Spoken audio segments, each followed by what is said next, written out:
साथियों, कर्मचारी संगठनों के साथ प्रधानमंत्री नरेंद्र मोदी की बैठक खत्म हो चुकी है और उस बैठक के साथ उन्हें पेंशन की गारंटी तो मिल चुकी है, लेकिन कर्मचारियों को ना तो ओपीएस मिली है और ना ही एनपीएस। एक नई पेंशन स्कीम जिसका नाम है यूपीएस यानी यूनिफाइड पेंशन स्कीम की घोषणा की जा चुकी है।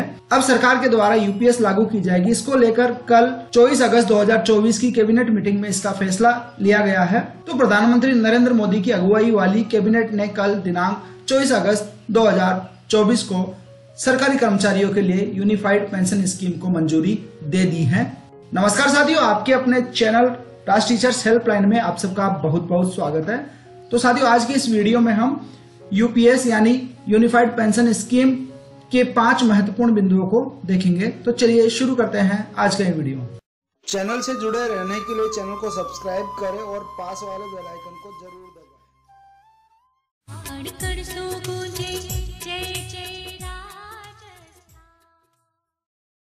साथी, वीडियो शुरू करने से पहले मेरी आपसे रिक्वेस्ट है कि अगर अभी तक आपने हमारे चैनल को सब्सक्राइब नहीं किया है तो चैनल को सब्सक्राइब जरूर कर ले और बेल आइकन को दबाकर नोटिफिकेशन बेल ऑन कर ले ताकि हमारे आगे आने वाली वीडियोज की जानकारी आपको सबसे पहले मिल सके। तो चलिए वीडियो में आगे बढ़ते हैं।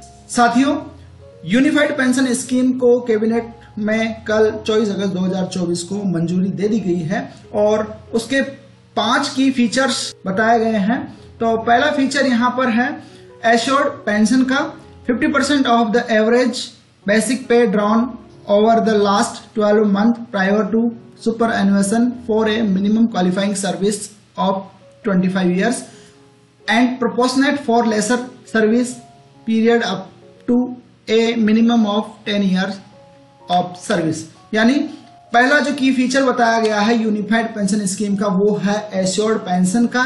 अगर किसी कर्मचारी ने न्यूनतम 25 साल तक सेवा की है तो रिटायरमेंट के तुरंत पहले के अंतिम 12 महीनों के औसत वेतन का कम से कम 50% पेंशन के रूप में उस कर्मचारी को मिलेगा, परंतु 25 साल से कम और 10 साल से ज्यादा की सेवा करने पर कर्मचारी को आनुपातिक पेंशन मिलेगी।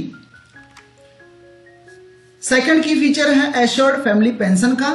इसमें बताया गया कि अगर किसी पेंशन भोगी कर्मचारी की मौत हो जाती है तो उसके परिवार को पेंशन भोगी कर्मचारी की मृत्यु के वक्त मिलने वाली पेंशन का 60% उसके परिवार यानी पत्नी को मिलेगा।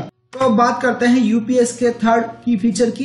तो थर्ड की फीचर है एश्योर्ड मिनिमम पेंशन। साथियों, अगर 10 साल की सेवा के बाद में कोई कर्मचारी नौकरी छोड़ता है या उसकी मृत्यु हो जाती है तो कर्मचारी या उसकी पत्नी को न्यूनतम 10,000 रुपए मासिक पेंशन मिलेगी। ये एश्योर्ड मिनिमम पेंशन का की फीचर है इस यूपीएस में। आइए फोर्थ की फीचर देख लेते हैं।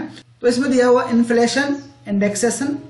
यहां पर assured pension, assured family pension और एश्योर्ड मिनिमम पेंशन अगर मिलती है तो उस पेंशन पर एम्प्लॉय को या एम्प्लॉय की फैमिली को महंगाई राहत के तौर पर डियरनेस रिलीफ भी मिलेगी। जैसे कि आप सेवा में होते हुए डीए मिलता है, वैसे ही अब इस पेंशन में आपको डियरनेस रिलीफ यानी महंगाई राहत भी मिलेगी। ये था फोर्थ की feature of unified pension scheme का। आइए अब बात करते हैं यूपीएस के फिफ्थ की फीचर की। तो यहां बताया हुआ lump sum payment at superannuation in addition to gratuity, यानी फैमिली पेंशन के अलावा जब एम्प्लॉय रिटायर होगा तो एम्प्लॉय को ग्रेच्युटी भी दी जाएगी सेवानिवृत्ति होने पर। और ये ग्रेच्युटी राशि की जो कैलकुलेशन होगी वो कर्मचारी की सेवा अवधि के प्रत्येक 6 माह की अवधि हेतु अंतिम महीने के वेतन यानी बेसिक पे प्लस डीए का 10वां भाग ग्रेच्युटी के रूप में दिया जाएगा। इस ग्रेच्युटी भुगतान से एश्योर्ड पेंशन में कोई कटौती नहीं होगी। तो साथियों, ये थे टोटल 5 की features of unified pension scheme UPS. तो साथियों, सरकार के द्वारा उठाए गए इस कदम के बारे में आपकी क्या राय है? अपनी राय कमेंट बॉक्स में लिखकर जरूर बताएं। धन्यवाद साथियों। जय हिंद, जय भारत।